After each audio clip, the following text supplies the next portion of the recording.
So this is sort of related, and I've been fascinated with this idea ever since years and years ago. I listened. Do you ever listen to Radio Lab?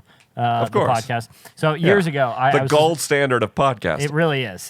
Good old Jad Abumrad. He's like, if there was a Mount Rushmore, he'd be one of the podfathers on there. Yes. So I listened to this episode, and my big idea, and it's not because I think there's probably untapped medical potential, although there may be, but it's just something I'm very curious about, is placebo. I listened to an episode of Radio Lab years ago, and they told the story of, it started off with a doctor who, his name was actually Dr. Albert Mason, and there's an interesting article about this over at wnycstudios.org that they released with this episode. People can go back and listen to it if they want. But essentially, this doctor ran out of anesthesia when he was like delivering. He's delivering babies, and he ran out of anesthesia or anything to help these mothers deal with pain. So he developed a method where essentially he would convince them that he had done something that would relieve their pain and they stopped feeling pain during childbirth. He went on to kind of study hypnosis, and he came across this child, and this is a documented case. Like I said, you can actually go look at pictures of this. I'm going to read just an excerpt from this article, that he began treating a teenage patient whose skin was so ravaged that that after 2 unsuccessful skin grafts, plastic surgeons agreed they could do nothing else to help him. Dr. Mason knew he was up against a big challenge. Most of the boy's body, everything but his face, neck, and chest, was covered in a black, horny layer of skin that Mason said felt as if it was as hard as a fingernail, and it was so inelastic that any attempt to bend resulted in the cracking of the surface, which it gets very gross from there. I'm not going to get too much into detail.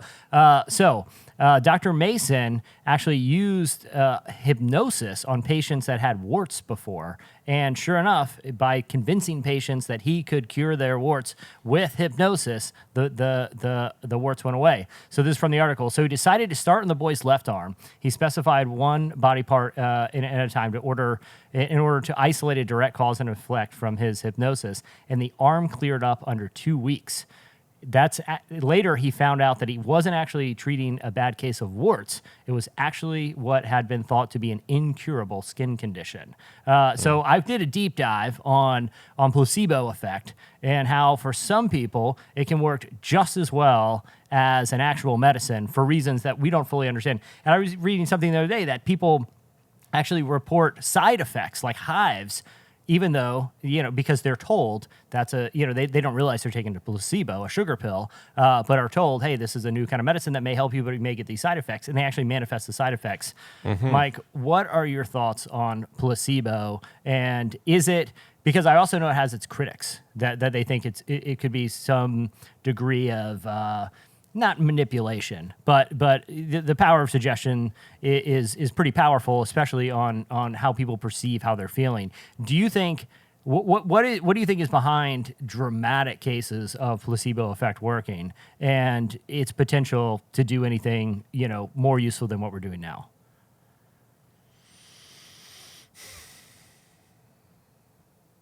Well, I mean, placebo's well documented, well understood that it happens. Yeah. It has an evil twin called the nocebo effect. Yeah. So basically, if media starts talking about wheat allergies, suddenly more people medically demonstrate wheat allergies. And you can start testing who has a nocebo wheat allergy versus an actual wheat allergy by giving people a scratch test or a pill, and you tell them there's gluten in it. Yeah. And there's not. Yeah. And people with nocebo still break out in hives. Yeah. That doesn't mean they're faking, by the way. Yeah. The hives are real. So what the heck is going on? Our thoughts and our feelings are real physical actions in our body. They have electrical components. They have molecular components. So you cannot have a feeling without it impacting your body. And you can't have a thought without it impacting your body. Yeah. And here we are, these sacks of amino acids and DNA and RNA and proteins and lipids and all these chemicals interacting in enormous complexity, right? Like we need supercomputing clusters to literally like building sized million or billion dollar machines to simulate like one protein folding in a cell. And they can't even do it in real time. I just have to note, too, you came up with the most unsexy way I've ever heard the human body described as sacks of proteins and lipids. I don't mean to. I just mean like I'm just messing with you. Like profound complexity. Mm-hmm. And so viruses and bacteria come in and they interact and they cause changes in our body, and foods cause changes in our body and how they interact with our immune system. So our immune system, when you get sick, most of what you suffer from is your immune system attacking a virus. For example, COVID-19, we've done tests. When you put influenza in a petri dish with human cells, the human cells start exploding. And in like an hour or two, they're all gone. Yeah. When you put SARS-CoV-2, the coronavirus behind COVID-19, in a petri dish, it really doesn't destroy any cells. For some reason, SARS-CoV-2 acts like a matador that just drives our immune system into a state of blind fury, and then it attacks our own bodies.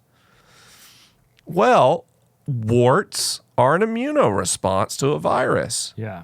And so you can imagine what I'm saying is the division between mental health and physical health is a false dichotomy.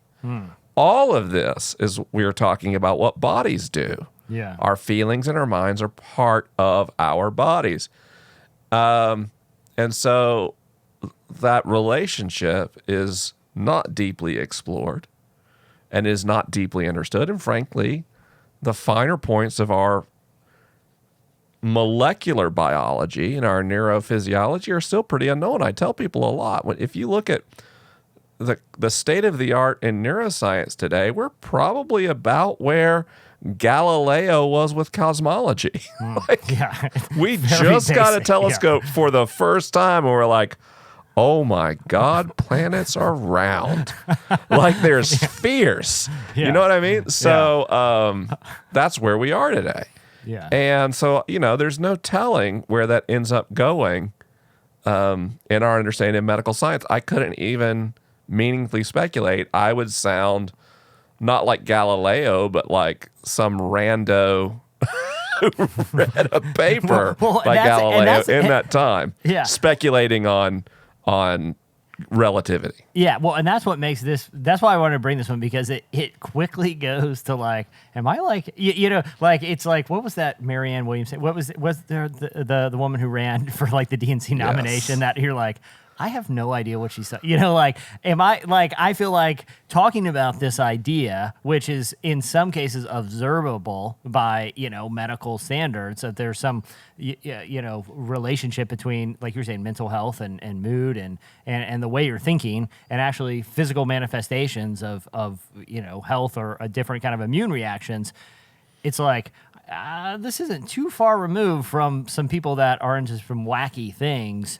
Do you think it's an area that we will develop a better understanding of without kind of going to, like the secret zone? You know what I mean? So that is a really good point, because one of my frustrations as a science communicator is I have found religious fundamentalists and social progressives have the same tendency to take